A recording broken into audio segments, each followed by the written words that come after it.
Buenas noches, ingeniera Juan Julio. En esta oportunidad voy a presentar mi tema, tectónica de placas NRC 73420. Mi nombre es Benilde Ortiz Calcina.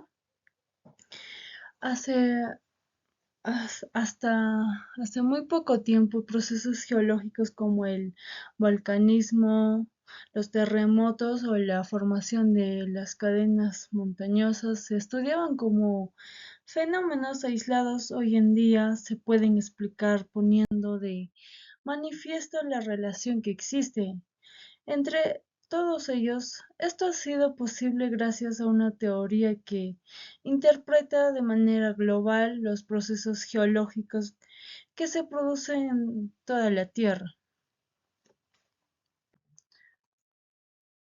Aunque la revolución de la tectónica de placas en el pensamiento geológico ocurrió en los años 1960 y en los 1970, las raíces de la teoría fueron establecidas por observaciones y desarrollos teóricos anteriores.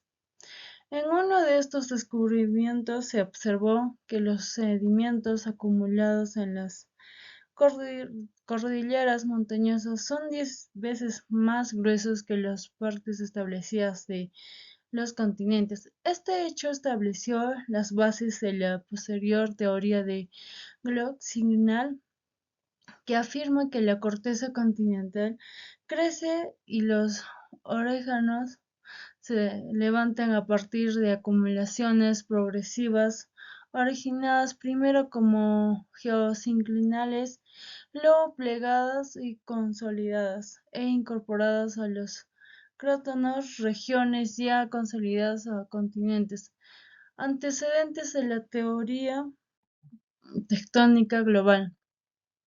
La idea de que los actuales continentes estuvieron reunidos en el pasado es antigua, así que lo hacían pensar algunas semejanzas geométricas como la existente entre las costas atlánticas de Sudamérica y África ya en el siglo XIX.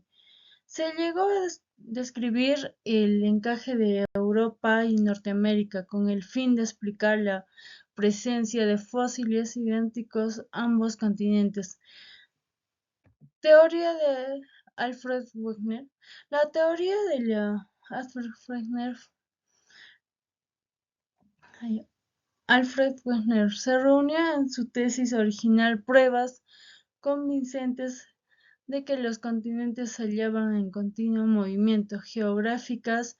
La teoría de la tectónica de placas describe el movimiento de las placas y el papel de este movimiento representa en la generación de modificación de las principales estructuras de la corteza terrestre.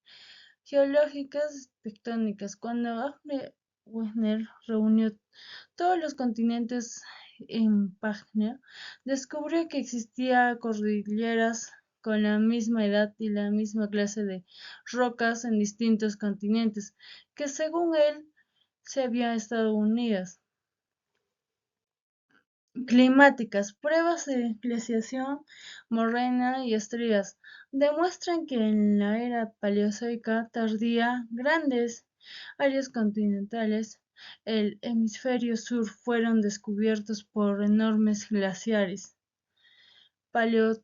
Paleontológicas. Alfred Wegener también descubrió otro indicio sorprendente: en distintos continentes alejados mediante océanos, encontró fósiles de las mismas especies, es decir, habitaron ambos lugares durante el periodo de su existencia.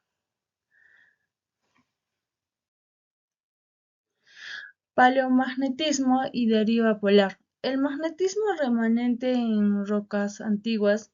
Paleomagnetismo registra la dirección de los polos. Magnetismo en el tiempo de la formación de las mismas, midiendo el magnetismo de rocas recientes. Se se descubrió que en general congruente con el campo magnetismo actual de la Tierra. La investigación de oceanográfico proveyó en el 1960 pruebas convincentes en que los continentes, estando una vez unidos, se habrían separado. Posteriormente, con ello, la hipótesis la deriva continental fue aceptada. Sin embargo, no se podía explicar cómo podían los continentes mover sus raíces a través del manto. Teoría de la expansión del fondo oceánico.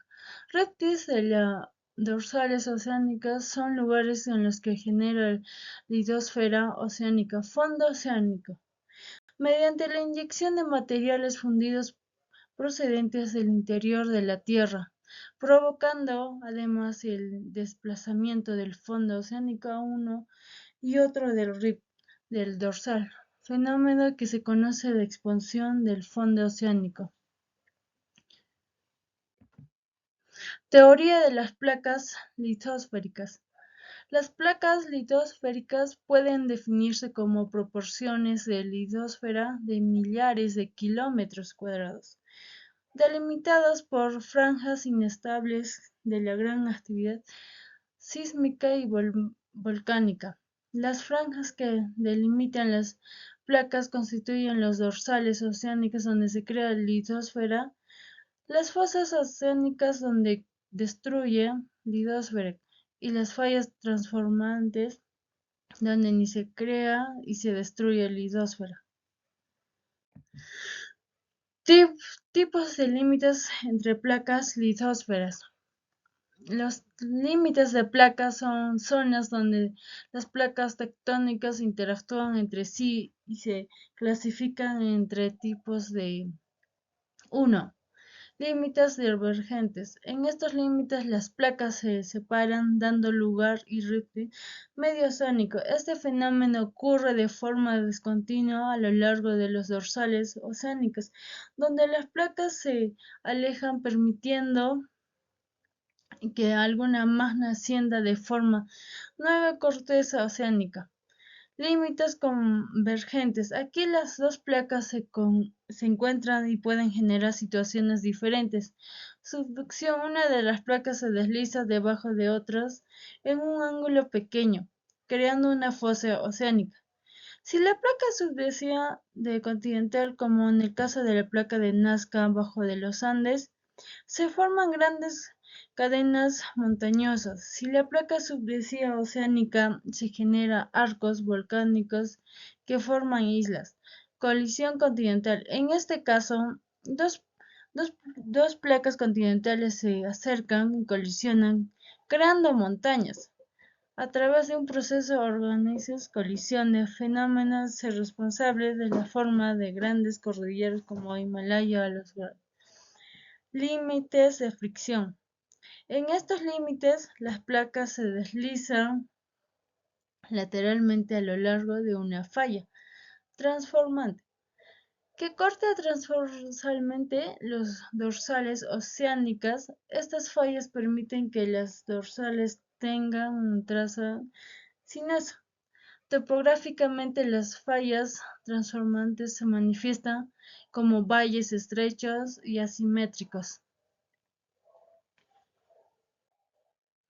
Los bordes de placas son zonas de intensa actividad geológica donde ocurre volcanismo, principalmente en los dorsales oceánicos, límites divergentes y se acerca fuerzas oceánicas, límites, subducción, aunque el volcanismo es muy suave y submarino. Orógenes, formación de montañas en límites convergentes, tanto en áreas de subducción, ejemplo los Andes, como la colisión de continentales, ejemplo como el Himalaya. Sismicidad. La mayoría de los terremotos se reducen en los bordes de placa, especialmente en las zonas de fricción entre ellas. Los bordes son claves a entender. ¿Qué fuerzas mueven las placas tectónicas? La teoría de la tectónica de placas describe cómo el movimiento de las placas tectónicas genera o modifica las estructuras de la corteza terrestre. Aunque no se sabe cómo en exactitud que impulsa este movimiento. Se han identificado varias fuerzas que actúan sobre las placas, fuerzas que impulsan el movimiento de las placas. Fuerza de arrastre de la placa. Las capas densas de la litosfera oceánica, al ser más densas que la atmósfera, arrastra las placas hacia el interior de la Tierra. Fuerza que empuje de la dorsal se genera por la posición elevada por las dorsales oceánicas, lo que empuja la litosfera hacia abajo de los flancos. Sin embargo, tiene menos influencia que las fuerzas arrastres de la placa. Fuerza de la subducción de la placa. Subducción de las placas en las zonas de subducción contribuye al movimiento, ayudando a que las placas se deslicen hacia abajo.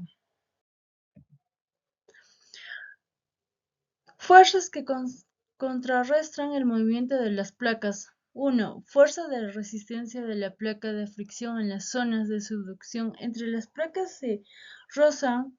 La resistencia puede medirse mediante la actividad sísmica. 2. De arrastre del manto. Esta fuerza se origina por las corrientes de atmósfera, aunque puede actuar contra el movimiento de las placas. Es mayor debajo de los continentes debido a la mayor viscosidad de manto con esa región.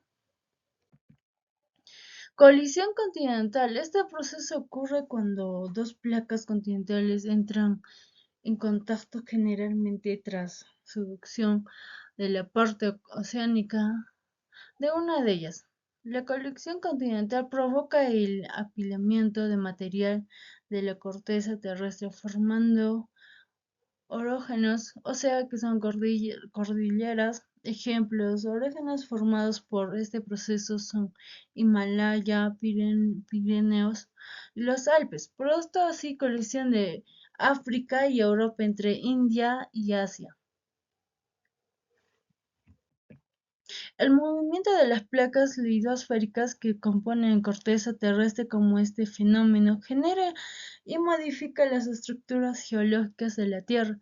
Esta teoría fue desarrollada principalmente a partir de en los años 1960 y 1970, aunque sus bases se remontan a descubrimientos previos, como la deriva continental y expansión del fondo oceánico. La tectónica de las placas explica fenómenos como el volcanismo, los terremotos y la formación de cadenas montañosas, los cuales se localizan principalmente en límites de las placas. Estos límites se pueden divergentes, donde las placas se separan, convergentes, donde chocan y pueden formar montañas o causar subducción, transformantes, donde las placas se deslizan lateralmente. Conclusión: la teoría de la tectónica de placas ha revolucionado la geología, proporcionando una comprensión unificada de procesos geológicos globales. Su aplicación permite entender fenómenos como los terremotos, erupciones volcánicas y orogénesis, formación de montañas, además de ofrecer una visión global de la dinámica interna de la Tierra. Gracias. Gracias por su atención.